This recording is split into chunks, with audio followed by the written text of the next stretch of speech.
that is the first lesson of science, and now we are in the second lesson, that is animals, food and more. So in this lesson we are going to learn about animals, their food habits and the other things. Now in the first lesson we have learned about living and non-living things. So what are living things? We have learned non-living things we learn, natural things we learn, man-made things we learn, and the main important thing is we have learned about the characteristics of living things. They can move, they can feel, they can reproduce, they can grow, they can breathe. Like this, we have learned different things of living things. Now here in this lesson we are going to learn specially about animals. So before going into the lesson, I want to tell you a tip.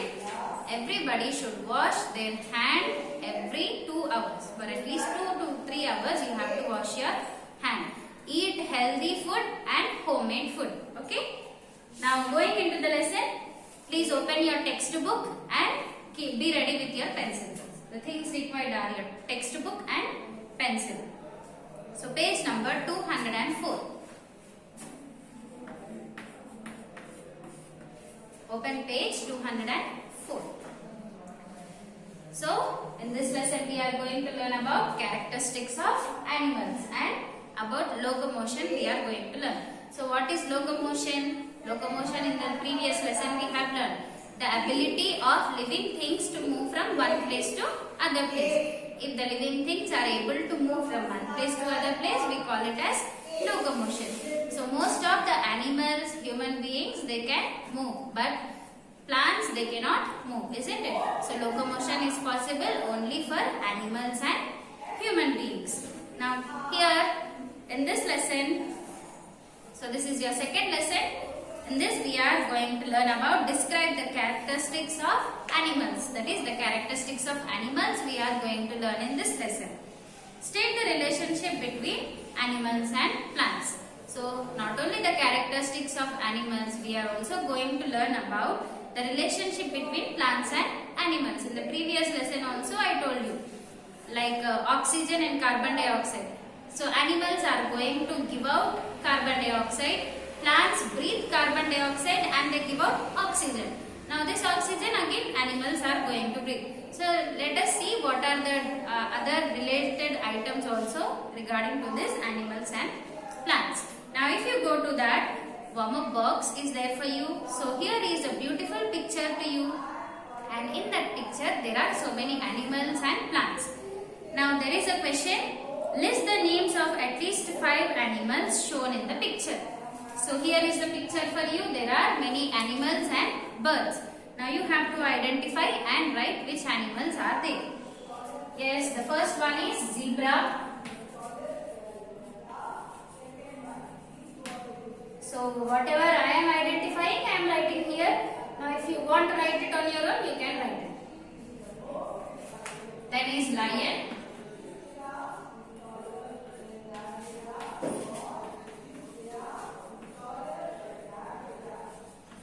The next is elephant.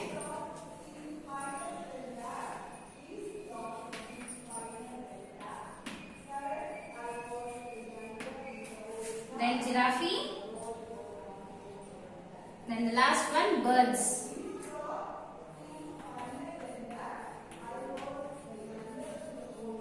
So 3 birds are there, isn't it? 3 to 4 birds are there. So instead of writing that all names, simply I have written birds. So that is about the warm-up box. Everybody should write it with pencil. Now here there is another box also for you in the next page.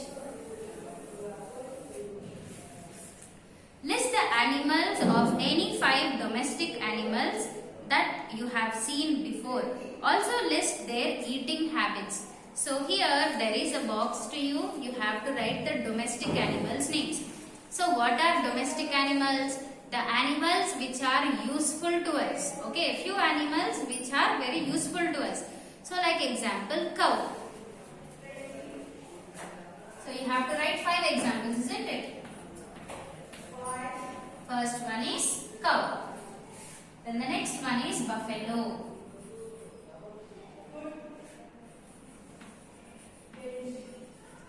then horse, donkey,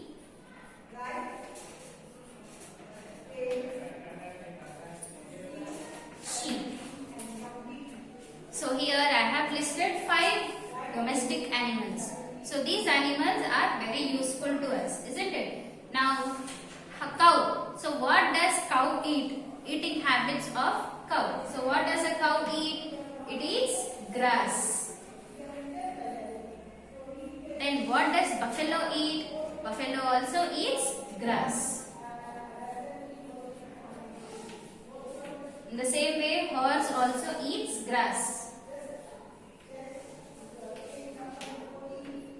Donkey also eats grass. Then sheep. What does sheep eat? It eats leaves.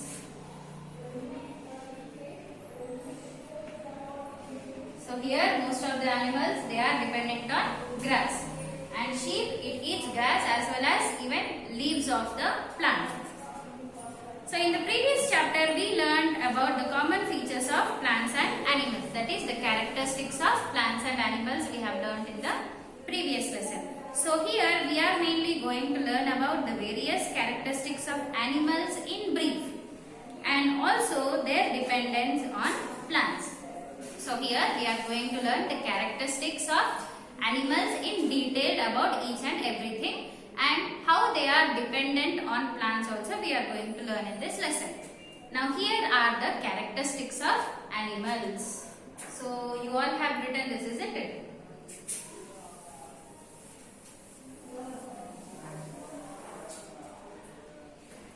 Yes, characteristics of animals. Animals move from one place to other place. So the first characteristic is they will move from one place to other place. So each and every animal, they can move from one place to the other place. Animals eat plants or other animals. So each and every animal is going to eat either plants or animals. Each and every animal, they eat plants or else animals, and few animals they eat both plants as well as animals. Then the next one, animals breathe through lungs, gills or air holes. So animals breathe. This is the another characteristic. Then the next one, they have sense organs.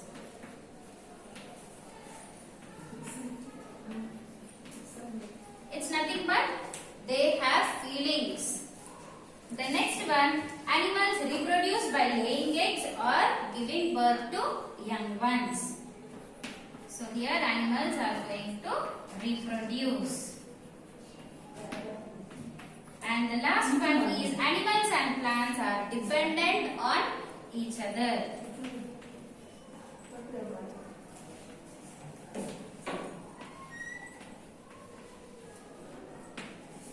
So, each and every animal is going to move and each and every animal, they feel hungry and they eat either animals or plants.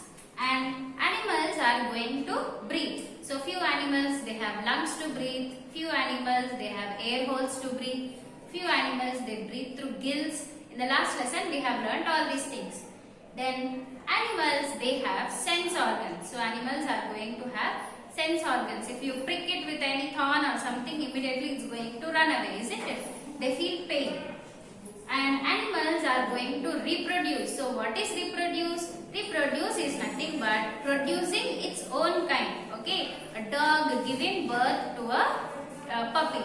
In the same way, a hen laying eggs. And from that egg, again a chick is going to produce. So like that, reproduction. Animals can reproduce by giving birth to young ones or else by laying eggs. And animals are going to depend on each other. That is, animals depend on plants and plants depend on animals. So these are the characteristics of animals. Now let us go into detail about these characteristics. So the first one is movement. That is nothing but animals will move from one place to other place. So before that, let me show you some animals to you. Yes, what is this? It is a monkey. So where you can see this monkey? We can see this on the trees, isn't it? So what does it eat? It eats fruits, and mostly it will eat banana, isn't it? Then here is deer. Here is a deer. So where we can see this? In the forest. So what does it eat? It eats leaves. Then here it is a snail.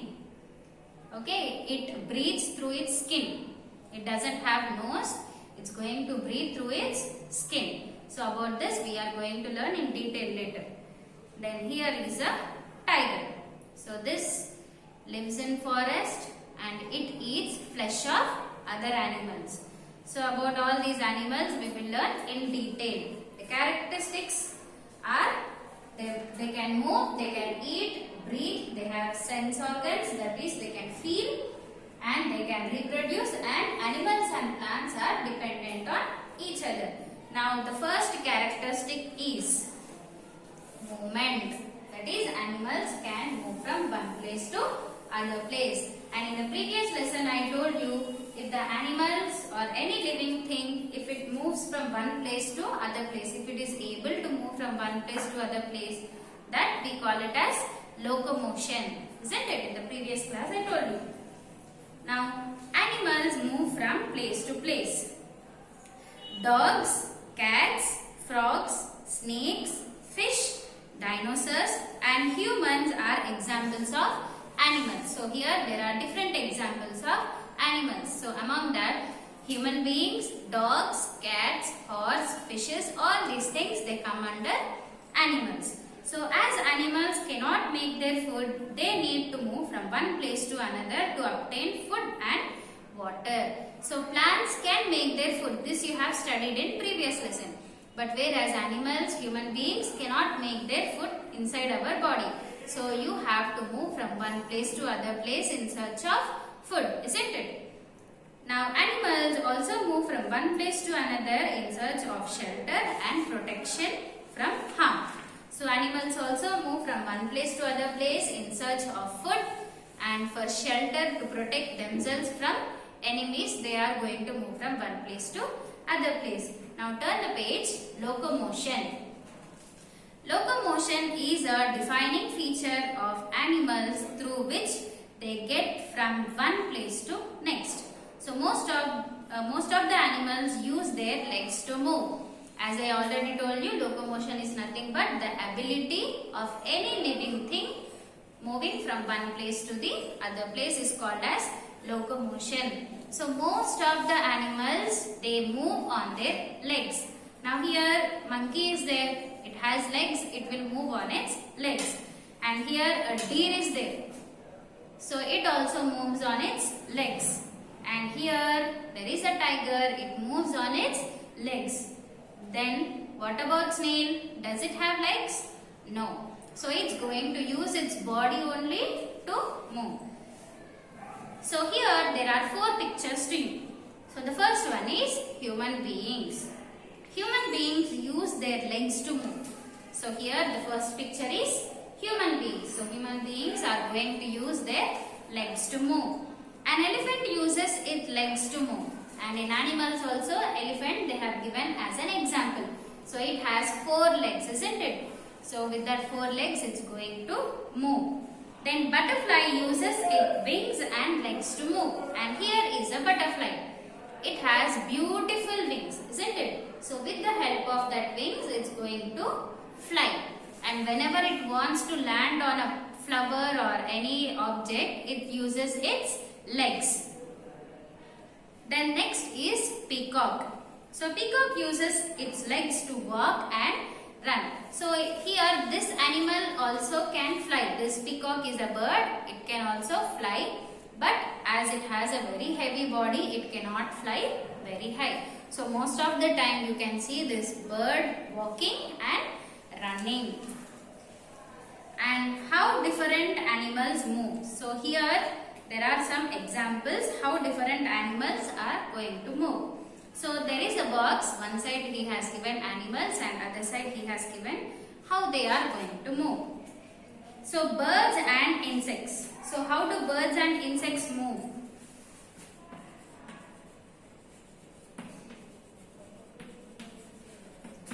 So here birds and insects are going to move with their wings and legs.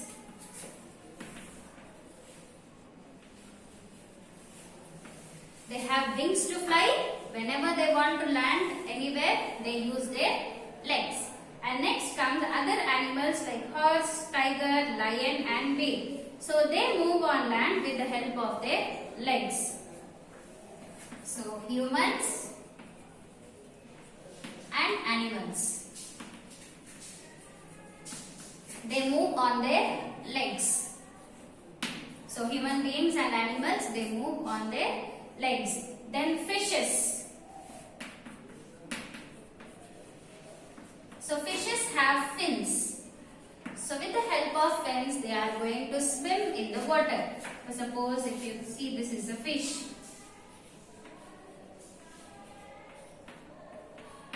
So if this is a fish, these are called as fins. And this is the tail. So with the help of this fins and tail, it's going to move or it's going to swim in the water. The next is reptiles. So here they have given the example of reptiles, that is lizard, snake and chameleon. You know, chameleon, it looks same like lizard, but it is going to change the color of it, isn't it? So these are going to crawl on the ground or wall. So how does a snake move? In the same way, earthworm and the snail which I showed you, and lizards, they are going to crawl on the ground, otherwise on the wall. Lizards, they can crawl on the wall. Snakes, they cannot climb up. So birds and insects, they have wings to fly and they land on their legs. Human beings and animals, they have legs to move. And fishes, they have fins. And reptiles, they are going to crawl. So about this we have done. Now frogs hop fast on land and in water they use their hind legs.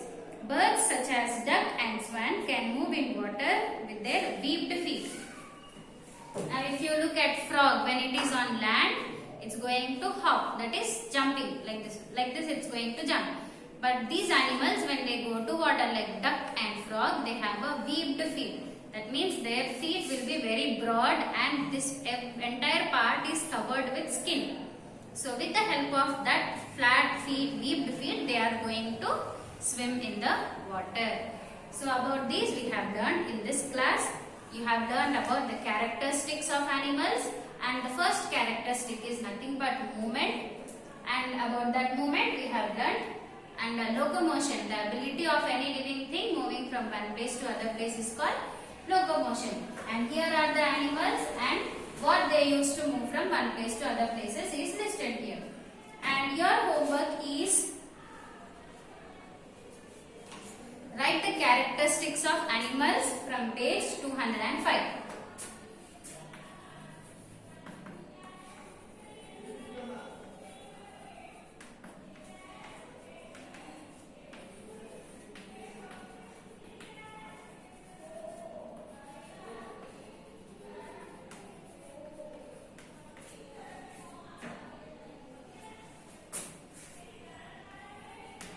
So from page 205, there are the list of characteristics of animals that you should write it one time. Hope you all understood the lesson. In the next session, we are going to learn the remaining characteristics in detail. Thank you.